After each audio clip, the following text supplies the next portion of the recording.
kasih pemirsa, Anda masih bersama kami di Semangat Siang Indonesia. Indonesia harus semangat. Harus semangat karena kita waktunya ini adalah untuk membahas hal-hal yang sedang viral di media sosial. Apalagi semakin semangat karena saya menyapa pemirsa di Hotel Batika Cikarang yang nuansanya alam nyaman sekali.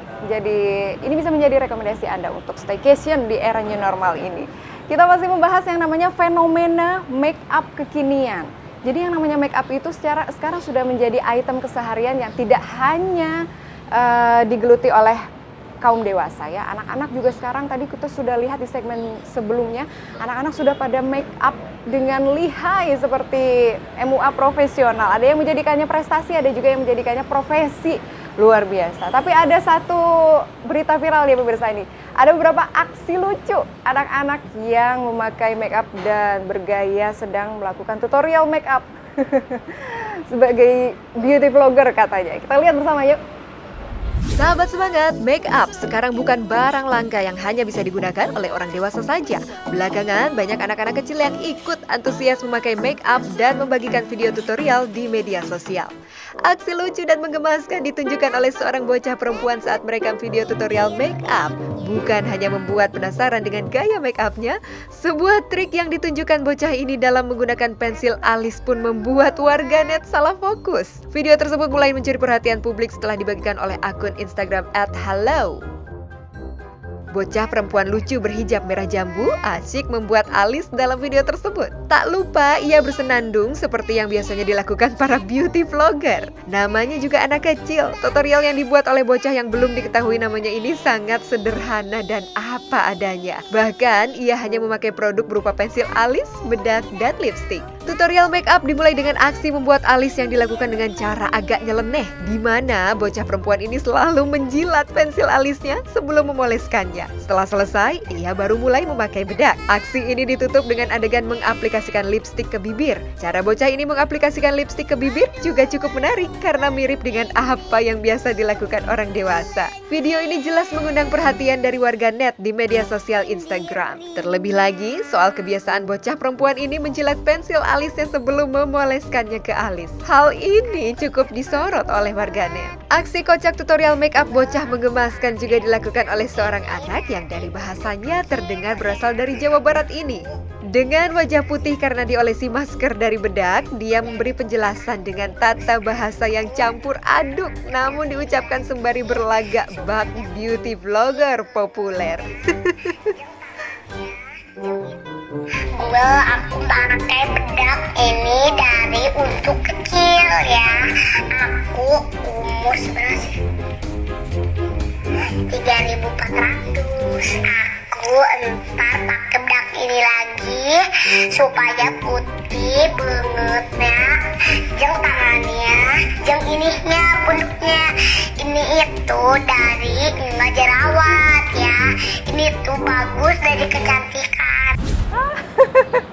Aduh, Masya Allah, lucu sekali ya. Kalau melihat anak-anak seperti itu kayaknya, wah gayanya udah merasa sudah dewasa kali ya. Ini suka nonton YouTube apa gimana? Apa jangan suka melihat mamanya ya? Lucu banget, lucu banget. Tapi sebagai orang tua kadang khawatir juga ya pemirsa ya, yang namanya dunia maya itu kan sangat bebas sekali dipertontonkan kepada halayak yang begitu bebas gitu di luaran sana. Ada rasa kecemasan sebagai orang tua, anak perempuan saya ini dilihat oleh ribuan pasang mata yang tidak bisa kita pilih siapa-siapanya begitu. Kita masih terhubung bersama narasumber kita yang istimewa dalam telekonferensi kita. Ada Mbak Indah Sundari Jayanti selaku psikolog dan juga Ustazah Azahra, praktisi agama. Saya mau ke Ustazah dulu. Ustazah, dari sudut pandang agama, melihat fenomena bocah yang memakai make up, apa yang dikhawatirkan Ustazah? Beri gambaran pada kita. Baik, yang dikhawatirkan adalah mereka menjadi generasi latah yang ikut-ikutan tanpa mengetahui apakah itu baik atau tidak, apakah itu positif atau negatif, yang nantinya berakibat kaburnya nilai-nilai dari syariat itu sendiri.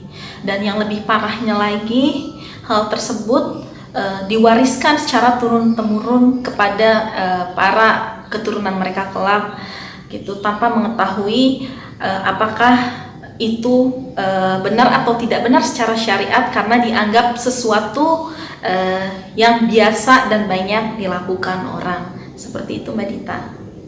Kalau kita lihat kan mereka begitu berani, begitu percaya diri ya.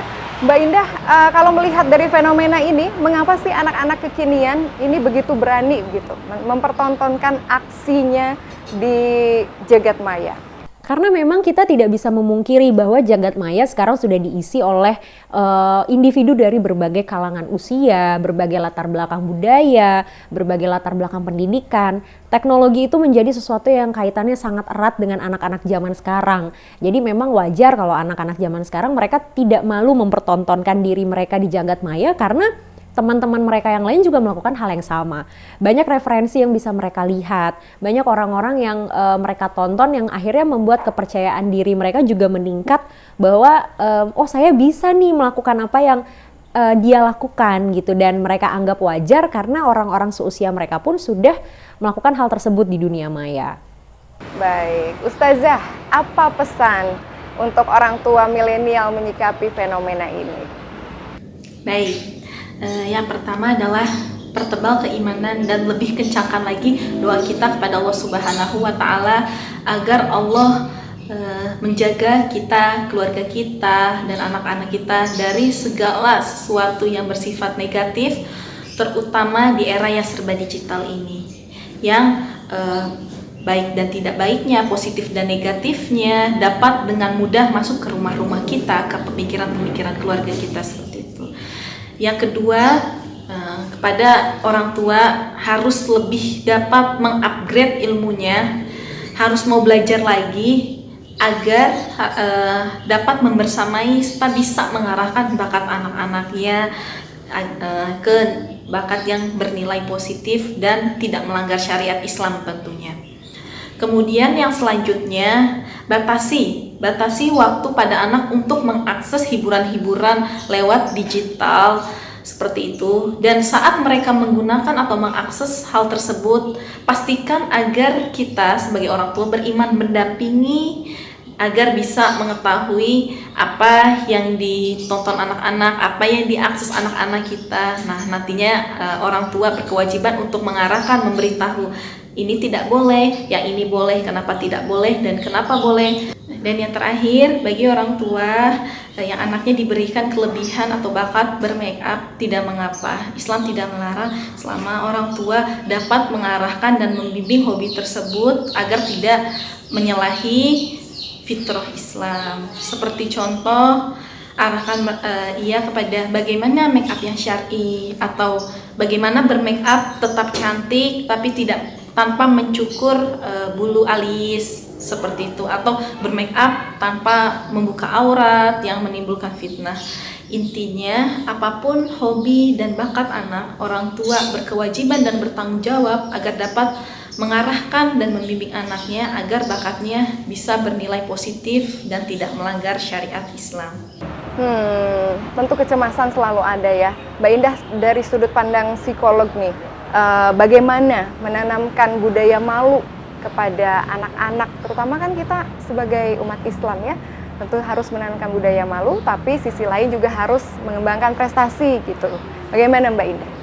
Yang paling penting itu adalah kan kontrol orang tua, tapi kontrol dari orang tua di sini juga bukan hanya sekedar melarang, bukan hanya sekedar memberikan aturan, tapi memberikan penjelasan pada anak. Kenapa sih mereka dilarang? Kenapa mereka diatur sedemikian rupa? Hal yang paling penting yang juga harus dikasih tahu adalah konsekuensi dari semua hal yang dilakukan oleh anak-anak di dunia maya. Agar anak-anak paham bahwa mereka bertanggung jawab atas semua yang mereka lakukan di dunia maya. Jadi nggak cuman hanya sekedar, oh kamu nggak boleh, kamu boleh. Tapi mereka harus tahu, saya nggak bolehnya tuh kenapa. Emang kalau misalnya saya melanggar aturan itu, konsekuensi terburuknya yang akan terjadi sama saya apa? Gitu loh. Jadi anak-anak harus tahu bahwa mereka itu bertanggung jawab, dan pertanggung jawabannya apa ketika mereka misalnya tidak mendengar perkataan orang tua mereka. Dan apa dampaknya kalau misalnya mereka tidak mau bertanggung jawab atas apa yang sudah mereka lakukan di dunia maya gitu. Baik, jadi seperti apa pemirsa make up yang sesuai untuk anak-anak sesuai dengan usianya ya? Kita akan undang satu narasumber istimewa lagi ya. Bagaimana cara mendandani anak sesuai dengan usianya. Usai jeda berikut ya pemirsa, tetaplah bersama kami di Semangat Siang Indonesia. Indonesia harus semangat.